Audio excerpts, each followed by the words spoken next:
നമസ്കാരം, KH ന്യൂസിലേക്ക് സ്വാഗതം. പ്രധാന വാർത്തകൾ. വൻതുക ലോൺ എടുത്ത ശേഷം മുങ്ങിയ മലയാളിക്കെതിരെ പരാതിയുമായി കുവൈറ്റ് ബാങ്ക്.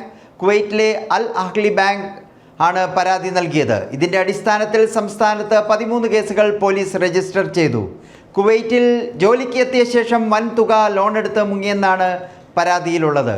24 ലക്ഷം മുതൽ 2 കോടി വരെ ലോൺ എടുത്തവരാണ് അധികവും. കേസുകൾ കൂടുതലും കോട്ടയം ജില്ലയിലാണ് രജിസ്റ്റർ ചെയ്തിരിക്കുന്നതെന്നാണ് വിവരം. ഈ വർഷത്തെ പാഠപുസ്തകത്തിൽ ഗവർണറുടെ അധികാരങ്ങളും ചുമതലകളും നിയമനിർമ്മാണങ്ങളും ഉൾപ്പെടുത്തിയെന്ന് മന്ത്രി വി ശിവൻകുട്ടി.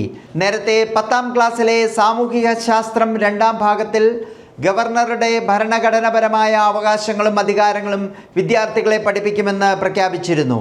ഈ ഭാഗങ്ങൾ ഉൾക്കൊള്ളിച്ച പാഠപുസ്തകങ്ങൾ അച്ചടി പൂർത്തിയാക്കി സ്കൂളിൽ എത്തിക്കഴിഞ്ഞുവെന്നാണ് മന്ത്രി അറിയിച്ചത്.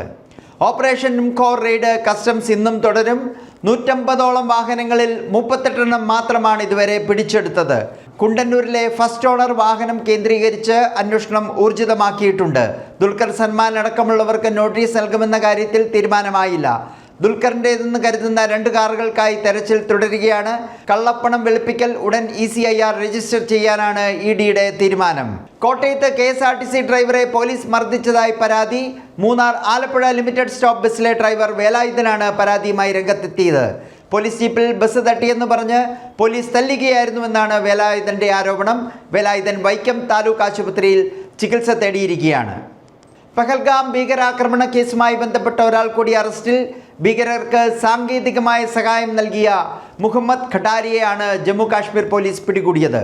ഭീകരാക്രമണത്തിൽ പങ്കെടുത്ത ഭീകരരെ വധിക്കുന്നതിനായി ജൂലൈയിൽ ഓപ്പറേഷൻ മഹാദേവ് എന്ന പേരിൽ സുരക്ഷാ സേന നടത്തിയ ഓപ്പറേഷനിൽ 2 ഭീകരരെ വധിച്ചിരുന്നു. ഇവരിൽ നിന്ന് ചൈനീസ് നിർമ്മിത ആയുധങ്ങൾ സേന കണ്ടെത്തിയിരുന്നു. ഈ കണ്ടെടുത്ത ആയുധങ്ങൾ നൽകിയ ഫോറൻസിക് പരിശോധനയിലാണ് മുഹമ്മദ് ഖട്ടാരിയെ അറസ്റ്റ് ചെയ്തത്. സംസ്ഥാന പദവി ആവശ്യപ്പെട്ട് ലഡാക്കിൽ നടക്കുന്ന പ്രതിഷേധം ആക്രമസക്തമായതോടെ പോലീസും പ്രതിഷേധക്കാരും തമ്മിലുണ്ടായ ഏറ്റുമുട്ടലിൽ 4 പേർ കൊല്ലപ്പെട്ടു. സംഘർഷത്തിൽ 22 പോലീസുകാർക്കുൾപ്പെടെ 45ഓളം പേർക്ക് പരിക്കേൽക്കുകയും ചെയ്തിട്ടുണ്ട്. പ്രതിഷേധക്കാർ വലിയ തോതിലുള്ള ആക്രമണങ്ങളാണ് ലഡാക്കിൽ അടിച്ചുവിട്ടത്. കെട്ടിടങ്ങൾക്കും വാഹനങ്ങൾക്കും നേരെ തീവെപ്പും തെരുവ് സംഘർഷങ്ങളും ഉണ്ടാക്കി. പ്രതിഷേധക്കാർ ഓഫീസുകൾ നശിപ്പിക്കുകയും നിരവധി വാഹനങ്ങൾ തീയിടുകയും ചെയ്തു. സ്ഥിതിഗതികൾ നിയന്ത്രണ വിധേയമാക്കാൻ പോലീസ് വെടിവെപ്പും കണ്ണീർ വാതക പ്രയോഗവും നടത്തിയതോടെയാണ് സംഘർഷം കനത്തത്. അഭിപ്രായ സ്വാതന്ത്ര്യത്തിനെതിരായ പോരാട്ടത്തിൽ ഇലോൺ മസ്കിൻ്റെ എക്സിന് ഇന്ത്യയിൽ നിയമപരമായ തിരിച്ചടി. ഇലോൺ മസ്കിൻ്റെ എക്സ് എന്ന കമ്പനി ഒരു സർക്കാർ പോർട്ടലിനെതിരെ ഫയൽ ചെയ്ത കേസ് ഇന്ത്യൻ കോടതി തള്ളി. തങ്ങളുടെ പ്ലാറ്റ്ഫോമിലെ ഉള്ളടക്കം ഏകപക്ഷീയമായി സെൻസർ ചെയ്യാൻ ഉപയോഗിക്കുന്നുണ്ടെന്ന് ആരോപിച്ചാണ് കേസ്. ഫെഡറൽ ആഭ്യന്തര മന്ത്രാലയം നടത്തുന്ന സഹയോഗ് പോർട്ടലിനെതിരെ എക്സിന്റെ വെല്ലുവിളി അർഹതയില്ലാത്തതെന്നാണ് കർണാടകയുടെ ഹൈക്കോടതിയുടെ സിംഗിൾ ജഡ്ജ് ബെഞ്ച് വിധിച്ചത്. പൂർണ്ണമായ ഉത്തരവ് ഇതുവരെ പരസ്യമാക്കിയിട്ടില്ല. ഉത്തരവിനെതിരെ അപ്പീൽ നൽകുമോ എന്ന് എക്സും പറഞ്ഞിട്ടില്ല. ഒടുവിൽ കേരളത്തിലെത്തി ആ മലയാളി വിമാനം. ഫ്ലൈറ്റ് 91 കൊച്ചിയിൽ.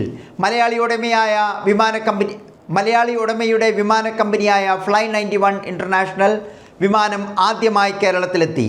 കൊച്ചി അന്താരാഷ്ട്ര വിമാനത്താവളത്തിലാണ് മലയാളിയായ മനോജ് ചാക്കോ തലവനായ ഫ്ലൈ 91 എത്തിയത്. തൃശ്ശൂർ സ്വദേശിയാണ് മനോജ് ചാക്കോ. ഇതോടെ വാർത്തകൾ കഴിഞ്ഞു. നമസ്കാരം.